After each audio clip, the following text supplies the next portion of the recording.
नमस्कार। यो हो समाचारमा स्वागत छ। म दिपेश किमिरे। म अपेक्षा तिमिल सेना। सुरु गरौँ अहिलेसम्मका प्रमुख समाचारबाट।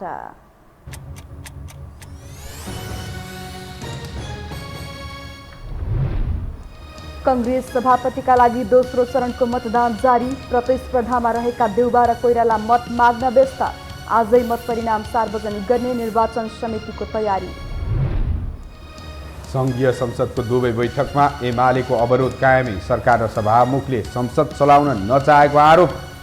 अवरोधकै बीच जनसरोकारका विभिन्न अध्यादेश पेश। सदनमा उत्तेजित भाषा बोलेर आफ्ना सांसदलाई धम्की नदिन सभामुखलाई एमाले अध्यक्ष ओलीको चेतावनी। संसद सुचारू गराउन प्रतिपक्षसँग वार्ता चाहेको सरकारको भनाई। बागमती प्रदेश सरकारमा 5 मन्त्री र 1 राज्य मन्त्री थपिए। माओवादी केन्द्र र एकीकृत समाजवादी सरकारमा सहभागी।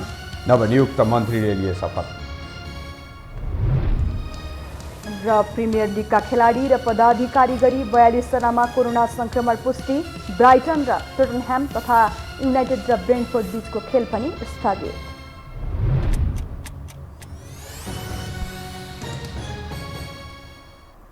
अब समाचार विस्तारमा। नेपाली कांग्रेसको सभापति पदका लागि दोस्रो चरणको मतदान जारी छ। पहिलो चरणमा सभापतिका कुनै पनि उम्मेदवारले जितका लागि आवश्यक मत हासिल गर्न नसकेपछि आज फेरि मतदान भएको हो। दोस्रो चरणको मतदान राति 8 बजेसम्म जारी रहने निर्वाचन समिति सदस्य एगराज पोखरेलले जानकारी दिनुभयो। आज राति 10 बजेपछि मतगणना सुरु गर्ने निर्वाचन समितिको तयारी रहेको छ। नेपाली कांग्रेसको 14औं महाधिवेशन अन्तर्गत सभापतिको नेतृत्वका लागि अहिले दोस्रो चरणको मतदान भइरहेको छ। नेतृत्वको लागि भएको भिडन्तमा बहुमत नआउँदा चुनाव दोस्रो चरणमा गएको हो, जहाँ शेखर कोइरालाले ल्याएको मतलाई हेर्दा धेरै कांग्रेसजनहरूले उनलाई मन पराएको देखिन्छ। तर उनलाई दोस्रो चरण जित्न भने त्यति सहज छैन। नेपाली कांग्रेसको 14औं महाधिवेशन अन्तर्गत सभापतिका लागि लड्दै गर्दा डाक्टर शेखर कोइरालाको एकमात्र रणनीति थियो शेरबहादुर देउबालाई पहिलो चरणमा रोक्ने, जसमा उनी सफल पनि भए। सभापतिमा खसेको मत 4679 को बहुमत अर्थात् 2340 चाहिन्थ्यो, तर देउबाले 2258 मात्र पाए। दोस्रो स्थानमा रहेका शेखरले 1702 मत पाए। देउबा इत्तरका 4 उम्मेद्वारले पाएको मत बहुमत भएकाले उत्साहित शेखर र उनको टिमले संस्थापन इत्तरका सबैको साथ खोजे, तर परिणाम उल्टो आयो। सबैले देउबालाई साथ दिए, जसको सुरुवात प्रकाशमान सिंहबाट भयो।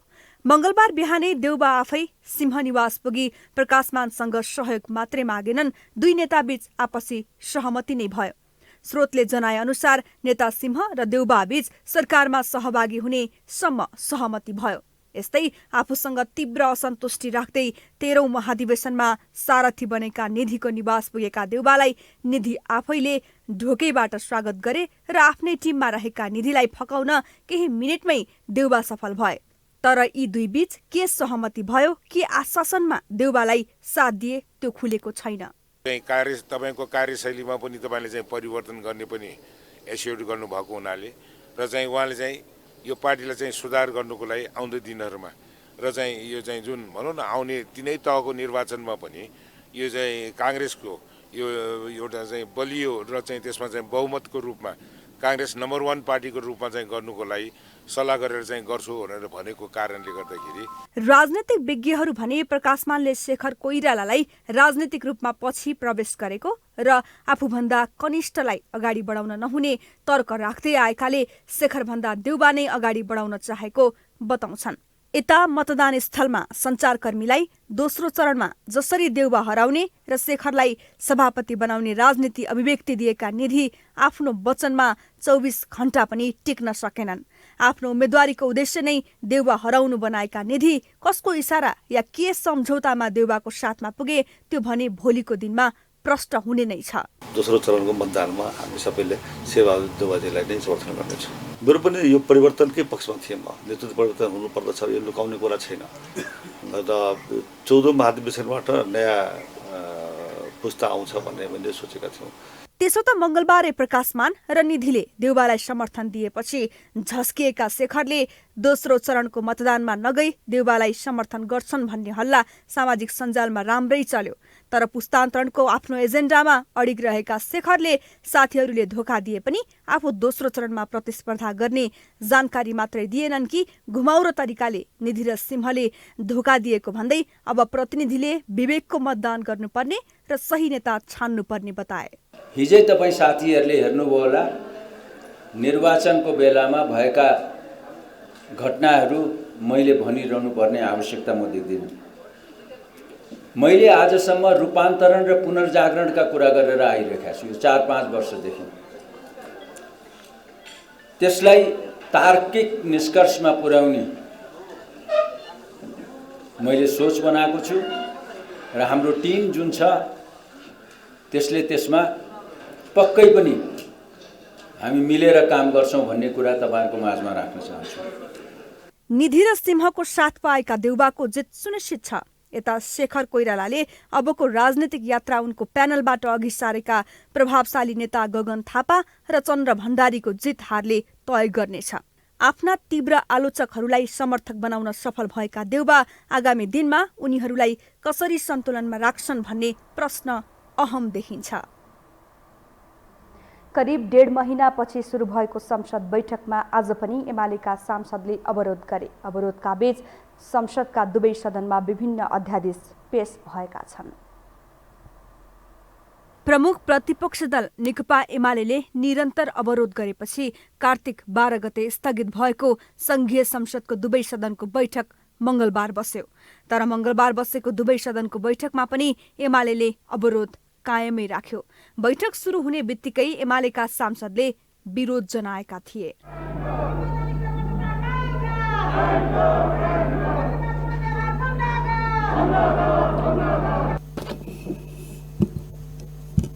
आफूले गरेको सांसदको कारबाहीलाई सभामुखले मान्यता नदिएको विरोधमा अघिल्लो अधिवेशनमा संसद अवरुद्ध गरेको एमालेले मंगलबार सुरु भएको अधिवेशनको पहिलो बैठक पनि सोही विषयलाई लिएर अवरुद्ध गरेको हो।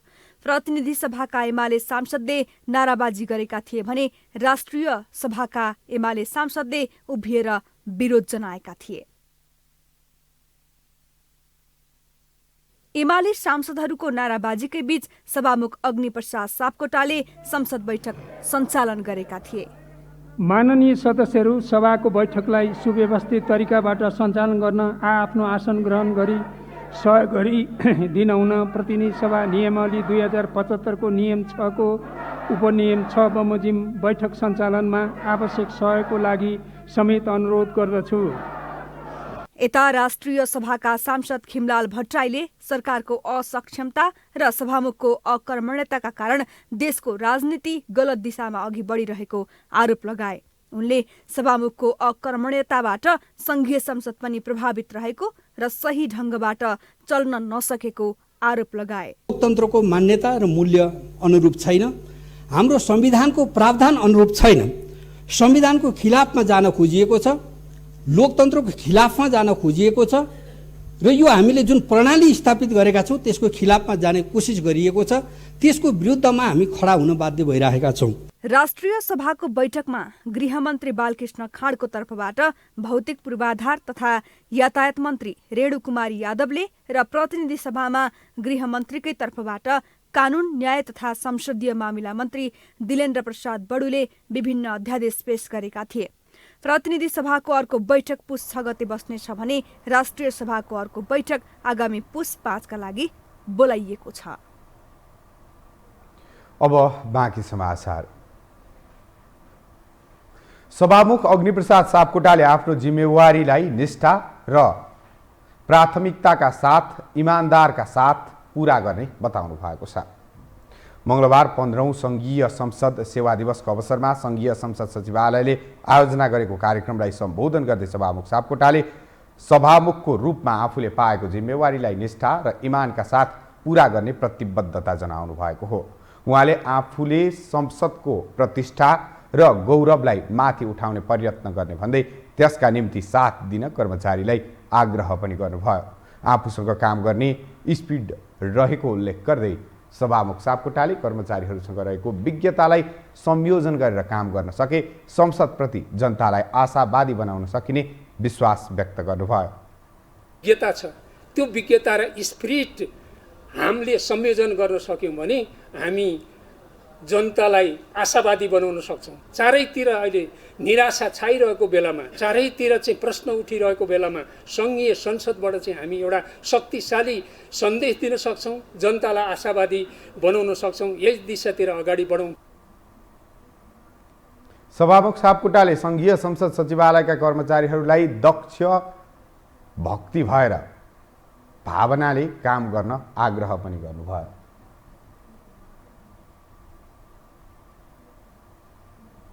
प्रमुख प्रतिपक्ष दल नेकपा एमालेका अध्यक्ष केपी शर्मा ओलीले आफ्ना पार्टीका सांसदहरूलाई धम्की नदिन सभामुख अग्निप्रसाद सापकोटालाई चेतावनी दिनुभएको छ। आज सङ्घीय संसदको बैठकमा बोल्दै अध्यक्ष ओलीले सभामुख सापकोटालाई आफ्ना पार्टीका सांसदहरूलाई धम्की नदिन चेतावनी दिनुभएको हो। उहाँले संसदमा आफ्नो पार्टीका सांसदहरूले विरोध जनाउँदा नियावली आकर्षित हुन्छ भनेको प्रति आपत्ति जनाउँदै एमाले सांसदहरूलाई धम्की दिए परिणाम नराम्रो हुने समेत बताउनु भयो। अध्यक्ष ओलीले धम्की दिने जमाना गएको भन्दै नाङ्लो ठटाएर हात्ती तर्साउन नखोज्न पनि सभामुख सापकोटालाई सचेत गराउनु भयो। फेयर गराउन हामी बाध्य हुन्छौँ। संसद पनि फेरि चलाउनुपर्छ।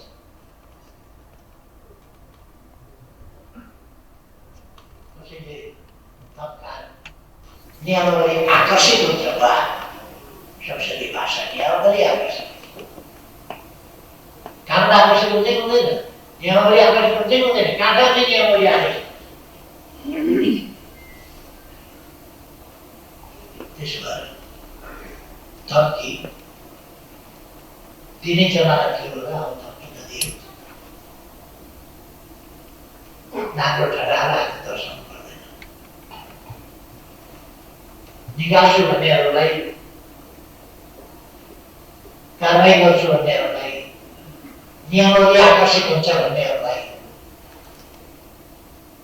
म आवेश उत्तेजनामा नआउन सुझाव दिन्छु। आवेश उत्तेजनामा नआऊ, परिणाम नराम्रो। अध्यक्ष ओलीले आफ्ना पार्टीका सांसदलाई नियावली आकर्षित हुन्छ कारबाही गर्छु भनेर उत्तेजित भाषा नबोल्न सभामुख सापकोटालाई सचेत समेत गराउनु भयो।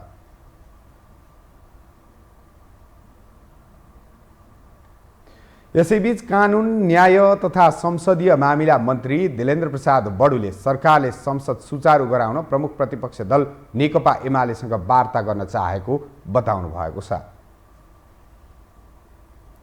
सत्तारूढ प्रमुख घटक काङ्ग्रेस नेता समेत रहनुभएका मन्त्री बडुले संसदमा विद्यमान गतिरोध अन्त्य गरेर अघि बढ्न सरकारले प्रमुख प्रतिपक्ष दल एमालेलाई सहमतिमा ल्याउन वार्ता र संवादलाई सदैव अगाडि बढाउन चाहेको बताउनु भएको हो।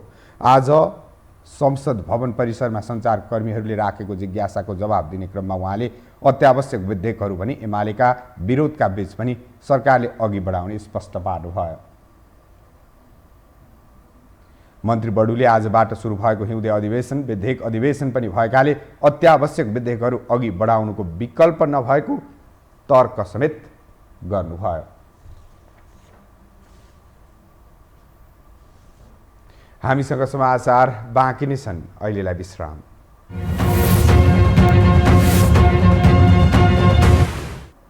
विश्रामपछि स्वागत छ। अब बाँकी समाचार। बागमती प्रदेशका मुख्यमन्त्री राजेन्द्र प्रसाद पाण्डेले 5 जना मन्त्री र 1 राज्य मन्त्री नियुक्त गर्नुभएको छ। सरकारको नेतृत्व गरिरहेको एकीकृत समाजवादीबाट 2 मन्त्री, 1 राज्य मन्त्री र माओवादी केन्द्रबाट 3 जना मन्त्री थप गरिएको हो। श्रम, रोजगार तथा यातायात मन्त्रीमा माओवादी केन्द्रका घनश्याम दाहाल, खानेपानी, ऊर्जा तथा सिंचाई मन्त्रीमा एकीकृत समाजवादीका वसन्त प्रसाद मानन्धर, कृषि तथा पशुपक्षी मन्त्रीमा समाजवादीकै वसुन्धरा हुमागाई, वन तथा वातावरण मन्त्रीमा माओवादी केन्द्रका विशाल खड्का, युवा तथा खेलकुद मन्त्रीमा माओवादी केन्द्रकै रत्नप्रसाद ढकाल छन्। यस्तै कृषि तथा पशुपक्षी राज्य मन्त्रीमा एकीकृत समाजवादीका इन्द्रमाया गुरुङ नियुक्त हुनुभएको छ। नवनियुक्त मन्त्री र राज्य मन्त्रीले आजै पद तथा गोपनीयताको शपथ लिएका छन्।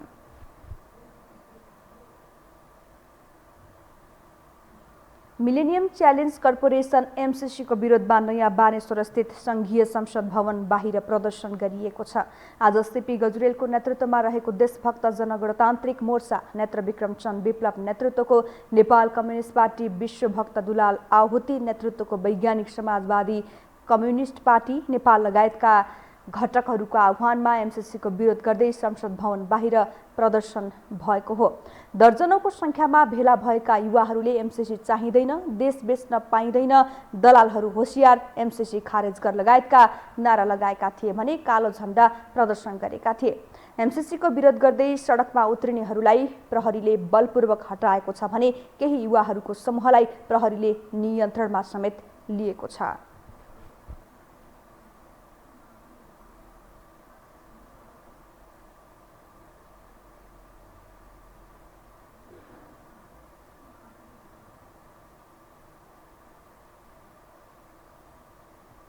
केही सातादेखि प्रमुख राजनीतिक दल र दलका नेताहरू पार्टीको पुनर्संरचना र महाधिवेशनमा व्यस्त छन्। अर्कोतर्फ मंगलबारदेखि सुरु भएको संसद अधिवेशनका कारण राजनीतिक माहौल थप तातिएको छ। यससँगै सदनको एजेन्डामा समावेश नै नभएको एमसिसीको बहस पुनः सुरु भएको छ। एक रिपोर्ट। मंगलबारबाट संसदको हिउँदे अधिवेशन सुचारू भएको छ। सदन सुरु भएसँगै विवादास्पद अमेरिकी सहयोग परियोजना एमसिसीको चर्चा पुनः सुरु भएको छ।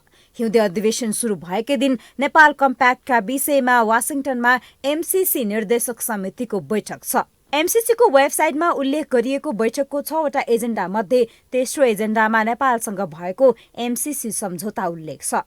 यसलाई संयोग मात्र मान्न नसकिने भू राजनीतिक विज्ञहरू बताउँछन्।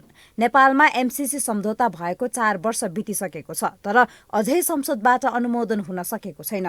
सत्तारूढ दल नेपाली कांग्रेस एमसिसी पास गर्नुपर्ने पक्षमा छन्, तर अमेरिकी अनुदान अनुमोदन गर्ने वा नगर्ने सवालमा सडक र सदन दुवै विभाजित छ। सत्तारूढ गठबन्धनका माओवादी केन्द्र, एकीकृत समाजवादी लगायतका दल एमसिसी अहिलेकै अवस्थामा पारित गर्न नहुने पक्षमा छन्। मंगलबारबाट सुरु भएको हिउँदे अधिवेशनमा एमसिसी पास गर्ने रणनीति सरकारको भएको कतिपयको तर्क छ, तर गठबन्धनभित्र नै एमसिसीका सवालमा ठूलो मतभेद छ। तर टेबल हुँदाखेरि गठबन्धनमा उथलपुथल हुन्छ। गठबन्धनको नेता चाहेर पनि उसको आफ्नै पार्टीमा उथलपुथल हुन्छ। प्रचण्डजी चाहेर पनि माओवादी केन्द्रले एमसिसीको पक्षमा उभ्याउन सक्दैन। कांग्रेसमा एमसिसी पास गर्नेमा कुनै समस्या छैन, किनकि कांग्रेसका हाम्रो सभापति र संसदीय दलका नेता जो अहिले प्रधानमन्त्री पनि हुनुहुन्छ, सुरुदेखि नै एमसिसीको पक्षमा बोल्दै आइराख्नु भएको छ र काम गर्दै आइराख्नु भएको छ र कांग्रेसमा खासै त्यस्तो ठुलो डिबेट छैन। अलिअलि असन्तुष्टि होला, तर त्यो बाहिरै छल्किने गरी त्यस्तो छैन। तर माओवादी केन्द्रका नेताहरूको अभिव्यक्ति, लीलामणि पोखरेल होस् चाहे देव गुरुङ होस्, त्यस्तै अरू धेरै नेताहरूको बाहिर सुनिन्छ। ठूला राजनैतिक दलको पार्टी महाधिवेशनका कारण ओझेलमा परेको एमसिसीको बहसले बिस्तारै राजनीतिक वृत्त तरङ्गित हुने पक्का छ। अमेरिकाले एमसिसी परियोजना निकै गिजोलिएपछि अमेरिकी सहायक विदेश मन्त्री डोनाल्ड लू एमसिसीकी उपाध्यक्ष फातिमा सुमार लगायतका अधिकारी खटाएर नेपाललाई आश्वस्त पार्न ठूलै कसरत गरिरहेको थियो। अमेरिकाको सहयोग परियोजना अनुदान मात्र नभई बहुराजनीतिक स्वार्थ केन्द्रित रणनीति भएको पछिल्लो गतिविधिहरूले प्रश्न पारेको कतिपयको विश्लेषण छ। अमेरिकाले जति नै दबाब दिए पनि आँखा चिम्लेर नभई यसले राजनीतिक तथा कूटनीतिक प्रभावको विश्लेषण गरेर मध्यमार्गी बाटोबाट समस्याको समाधान गर्नुको विकल्प नभएको जानकारहरू बताउँछन्। एमसिसीलाई अहिलेको अवस्थामा पास गर्न नहुने उनीहरूको भनाइ छ। अब अहिले पछिल्लो अवस्थामा त झन् यति पेचिलो भएर यो आएको छ कि आज नै नेपालको संसदको अधिवेशन सुरु हुँदैछ र केही बेरमा नै अधिवेशन सुरु भएको केही बेर पछि नै भारत र चीन जस्ता ठूला छिमेकी र दुवै ठूला छिमेकीहरू विश्व शक्ति राष्ट्रमा उदयमान शक्ति हुँदै गएको परिप्रेक्ष्यमा हामीले अर्को तेस्रो अथवा महाशक्ति राष्ट्र नै अमेरिकाको नै रणनीतिक भूराजनैतिक स्वार्थ नै भएको यदि यो एजेन्डा हो भने त्यसमा हामीले पुनर्विचार गरिनुपर्छ। अमेरिकाले एमसिसी अनुदानलाई स्वीकार गर्नु नभए अन्तै लैजाने भन्दै पटक पटक दबाब दिइरहेकै छ। मंगलबार बस्ने निर्देशक समितिको बैठक नै रणनीतिक रूपमा दबावकै रूपमा हेर्न सकिन्छ। एमसीसी मुख्य एजेन्डा बनाउँदै संसदीय अनुमोदनको प्रक्रिया अगाडि बढाउने सरकारको रणनीति आफैमा कठिन छ। मंगलबारबाट शुरू भएको सदन पनि अवरोध भएर स्थगन भएपछि एमसीसीको अन्योलता थप गन्जागोल हुने निश्चित छ। यो हो टेलिभिजनका लागि निम्लेकी शेर्पा, काठमाडौँ। अब कांग्रेस महाधिवेशनकै प्रसंग। नेपाली कांग्रेस नेतृत्व चयनका लागि दोस्रो चरणको मतदान जारी रहँदा सभापतिका 2 प्रत्याशी शेरबहादुर देउवा र शेखर कोइराला दिनभर प्रतिनिधिसँग मत माग्न व्यस्त रहे। पहिलो चरणमा सभापतिमा भिडेका प्रकाशमान सिंह र विमलेन्द्र निधिको साथ पाएका देउवा केही ढुक्क देखिन्थे भने कोइराला पनि प्रतिनिधिलाई फकाउँदै लाइनमै रुल मल्लिरहेका थिए। एक रिपोर्ट। नेपाली कांग्रेसको 14औं महाधिवेशनमा सभापतिका लागि पहिलो चरणमा विजयी हुन नसकेपछि दोस्रो चरणमा प्रवेश गरेको छ र दोस्रो चरणमा 2 जना उम्मेदवारहरू भइसकेका छन्। सभापति शेरबहादुर देउवा जो निवर्तमान सभापति नयाँ नेतृत्वको लागि पुनः मैदानमा हुनुहुन्छ भने त्यसै गरेर शेखर कोइराला पनि मैदानमा उत्रिनु भएको छ। दोस्रो चरणमा मतदान हुँदै गर्दाखेरि मतदाताहरू लाइनबद्ध भइसकेका छन् र आज मध्यरातसम्ममा मतदान सकिने बुझिएको छ। मतदानका लागि मतदाताहरू अथवा महाधिवेशन प्रतिनिधिहरू पुनः लाइनमा जोडिएका छन्, जो दोस्रो पटक लाइनमा बसेका छन् मतदान गर्नका लागि। अब देखि छ नि त मिडियाले भन्नुपर्छ अहिलेको सभापति शेरबहादुर देउवा अटोमेटिकल्ली अत्याधिक मतले जितिसक्नुभयो। त अब झन्नै अब तपाईँले लेखेर राख्नुहोस् 3000 भन्दा बढी मत आउँछ। मतदाताले जे माग्छन्, कथाले मागेको पात्र उपस्थित हुनुपर्छ। मतदाता र पार्टीका सम्पूर्ण साथीहरूले जसलाई मत दिए त्यही नै पुस्तान्तरण हो। महामन्त्रीका उम्मेदवार गगन थापाले प्रकाशमान सिंहतर्फ लक्षित गर्दै हिजो गलत देख्ने शेरबहादुर देउवा प्रवृत्तिलाई आज सही देख्ने अनौठो रूपान्तरण अथवा प्रवृत्तिले कांग्रेस जनलाई आश्चर्यमा पारेको टिप्पणी गरेका छन्। परिवर्तन जसका विरुद्धमा गर्छौँ भनेको छौँ उहाँहरूसँग कुममा कुम मिलाएर बसिरहेको हामीहरू देखिरहेका छौँ। कसैका बारे कुनै टिप्पणी गर्नु छैन हैन। तर म यति मात्र भन्न चाहन्छु कि पार्टीको महाधिवेशन प्रतिनिधि साथीहरू कुनै नेताको आदेश पालक होइन भन्ने कुरा प्रमाणित गर्ने बेला आएको छ। हिजो दिनभर र झन्डै मध्यरातसम्म लाइन बसेर मतदान गरेका महाधिवेशन प्रतिनिधिहरू सभापतिको लागि फेरि मतदान गर्नुपर्दाखेरि अर्को लाइनमा बस्नु परेको छ।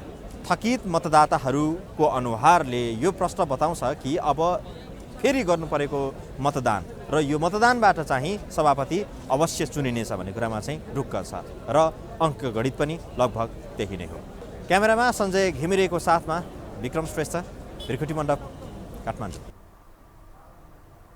पूर्व मन्त्री हृदय त्रिपाठीले नयाँ पार्टी गठन गर्नुभएको छ।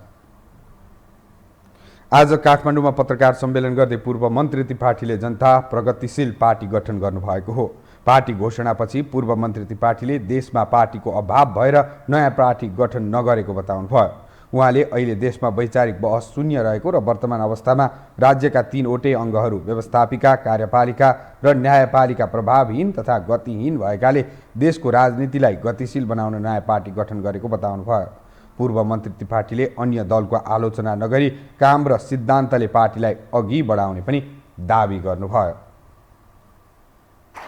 देशमा पार्टीको अभाव भएर यो नयाँ दलको गठन भएको होइन, अपितु वैचारिक बहस प्राय शून्य भएको वर्तमान अवस्था तथा राज्यका 3 अङ्गहरू व्यवस्थापिका, कार्यपालिका र न्यायपालिका प्रभावहीन र गतिहीन रहेको अवस्थामा संविधानको कार्यान्वयनलाई बाधा उत्पन्न भई देशको राजनीति नै लिगभन्दा बाहिर गइरहेको देखिन्छ। अन्य दलको आलोचना गरेर आफू असल दल साबित गर्ने अस्वस्थ प्रतिस्पर्धामा हाम्रो रुचि रहने छैन। तसर्थ अन्य दलप्रति हाम्रो आत्मीय सम्मान छ। करिब 1.5 महिनापछि सुरु भएको संसद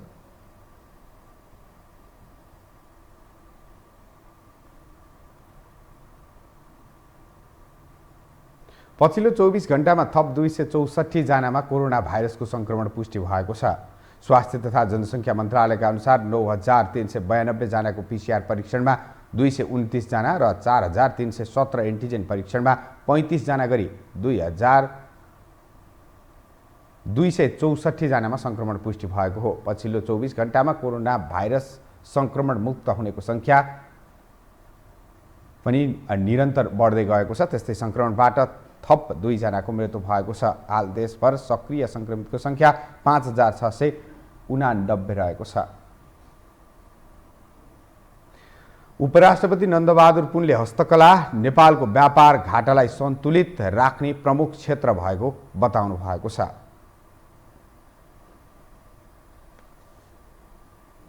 हस्तकला स्वर्ण महोत्सव तथा 10औं हस्तकला दिवसको अवसर पारेर आज काठमाडौँमा आयोजित एक कार्यक्रममा बोल्दै उपराष्ट्रपति पुनले नेपाली हस्तकलाका वस्तुहरूले नेपालको पहिचानमा उँचो बनाउने काम गरिरहेको पनि स्पष्ट पार्नुभयो।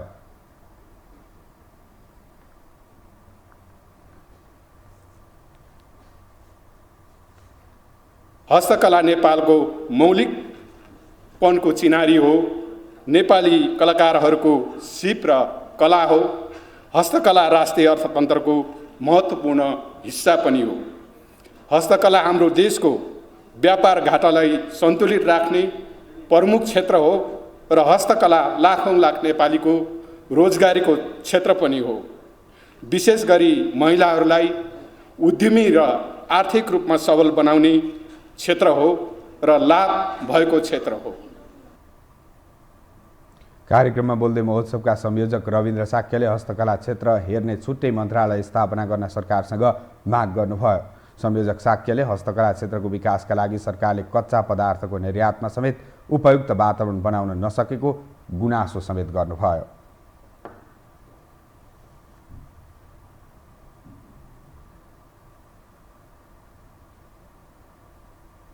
रहेको हस्तकलालाई कहिले पनि प्राथमिकतामा राखेको छैन। कच्चा पदार्थको एकदमै अभाव छ। चार्टर फ्लाइटहरूले गर्दा कार्गो तथा ढुवानी महँगो र उच्च बिन्दुमा रहेको छ। नीतिगत कुनै व्यवस्था छैन। निजी क्षेत्र आफैले जसो तसो गरेर व्यवसाय चलेको अवस्था छ। तर विडम्बना विदेशमा जस्तै हाम्रो सरकारमा हस्तकला हेर्ने र बुझ्ने कुनै सरकारी निकाय र कार्यालय नै छैन। हामीले धेरै मेहनत गरेर हस्तकला नीति बनाएर सरकारलाई बुझाएको आज 8 वर्ष भइसक्यो। तर हस्तकला हेर्ने मन्त्रालय विभाग केही पनि नहुँदा यसबारे बुझ्ने सुन्ने कोही पनि रहेन। संयोजक साक्यले आफूहरूले 8 वर्ष अघि बुझाएको हस्तकला नीति अझै कार्यान्वयनमा ल्याउन नसकेको भन्दै सरकारको आलोचना समेत गर्नुभयो। अब आर्थिक समाचार।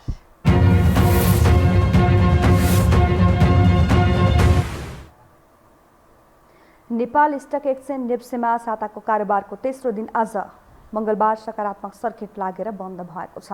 कारोबार सुरु भएको 2 घण्टा नबित्दै 5% बढेर 40 मिनटका लागि बन्द भएको नेप्से पुनः 6% बढेर बन्द भएको हो। यस अवधिमा नेप्से 137.18 अङ्कले बढेर 2418.85 बिन्दुमा पुगेको छ। त्यस्तै आज कारोबार रकम भने बढ्न सकेको छैन। यस अवधिमा 1 अर्ब 84 करोड 26 लाख बराबरको कारोबार भएको छ। आज कारोबार भएका कम्पनी मध्ये 70 कम्पनीको शेयर मूल्यमा पोजिटिभ सर्किट लागेको छ। शेयर मूल्यमा सर्किट लाग्ने कम्पनीहरूमा national hydro power company, Bishal Bazar company, Nepal finance, west finance company, goodwill finance र सेन्ट्रल फाइनान्स लगायत कम्पनीहरू रहेका छन्। नेप्सेका अनुसार आज कारोबार भएका सबै समूहमा हरियाली छाएको छ भने 2 शेयर मूल्यमा उच्च गिरावट आएको छ। यस्तै कारोबारको आधारमा आज सबैभन्दा बढी कारोबार नबिल बैंकको भएको छ। यस बैंकको आज 9 करोड भन्दा बढीको कारोबार भएको छ। हामीसँग अन्तर्राष्ट्रिय र खेल समाचार बाँकी नै छन्। अहिलेलाई विश्राम।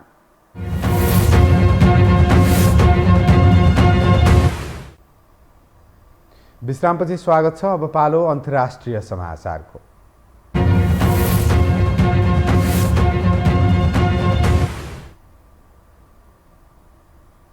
इन्डोनेसियामा मंगलबार 7.6 म्याग्निट्युडको भूकम्प गएको छ। देशको फ्लोरेक्स समुद्र नजिकै पर्ने ठाउँमा भूकम्प गएको र आँधीको समेत खतरा रहेको अधिकारीले जनाएका छन्। झन्डै 1000 किलोमिटर टाढादेखि आँधीको सम्भावना रहेको समाचारमा जनाइएको छ। त्यसअघि आइतबार राति पनि मालुकु प्रान्तमा केन्द्रबिन्दु भएर 5.6 म्याग्निट्युडको भूकम्प गएको थियो। अब खेलकुद समाचार।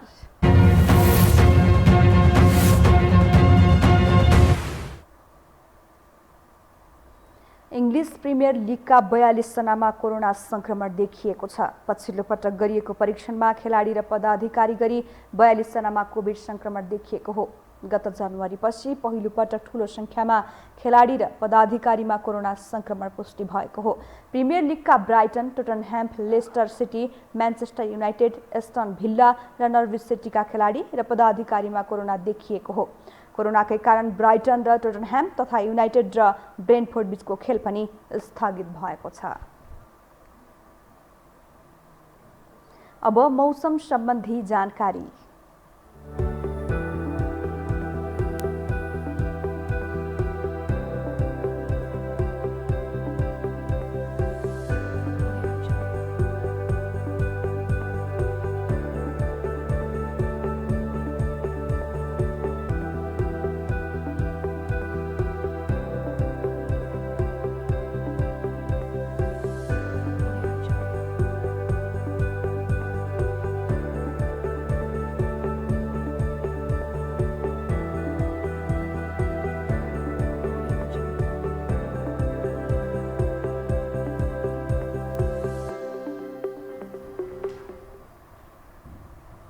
मौसम सम्बन्धी जानकारी सँगै हामी यो समाचारको अन्त्यमा आइपुगेका छौं। बिदा हुनु अघि प्रमुख समाचार पुनः एकपटक।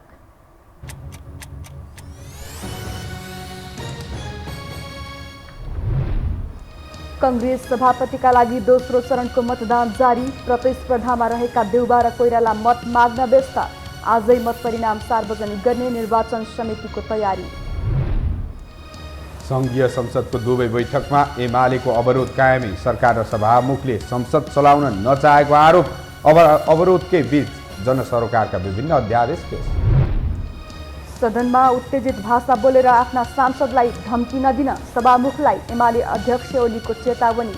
संसद सुचारू गराउन प्रतिपक्षसँग वार्ता चाहेको सरकारको भनाई। बागमती प्रदेश सरकारमा 5 मन्त्री र 1 राज्य मन्त्री थपिए। माओवादी केन्द्र र एकीकृत समाजवादी सरकारमा सहभागी। नवनियुक्त मन्त्रीले लिए शपथ। र प्रिमियर लिगका खेलाडी र पदाधिकारी गरी 42 जनामा कोरोना संक्रमण पुष्टि। ब्राइटन र टोटनह्याम तथा युनाइटेड र ब्रेन्टफोर्ड बीचको खेल पनि स्थगित।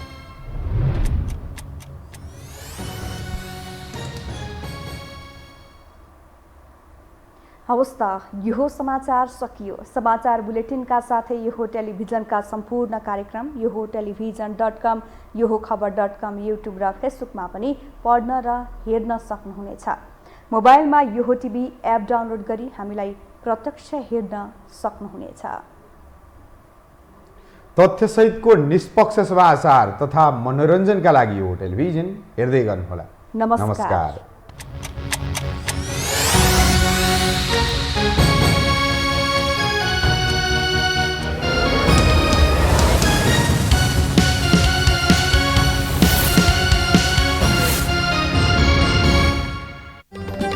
यो हो समाचारको साथमा हेरिटेज कार्पेट आरामदायी अनि बेग्लै अनुभवका लागि। Bravo Bank, a reason for your success. Have any sort of health issues? Do visit Norvik International Hospital, Thapatali. Shri Laligurans बहुउद्देश्य सहकारी संस्था लिमिटेड, मुख्य कार्यालय पुलचोक, ललितपुर। नेपाल भारत मैत्री hospital and Nepal Chess Center, Mitra Park, Chabahil, connecting people through health. Mega Bank Nepal Limited, Adim National College, Chabahil, Chuchepati, Kathmandu.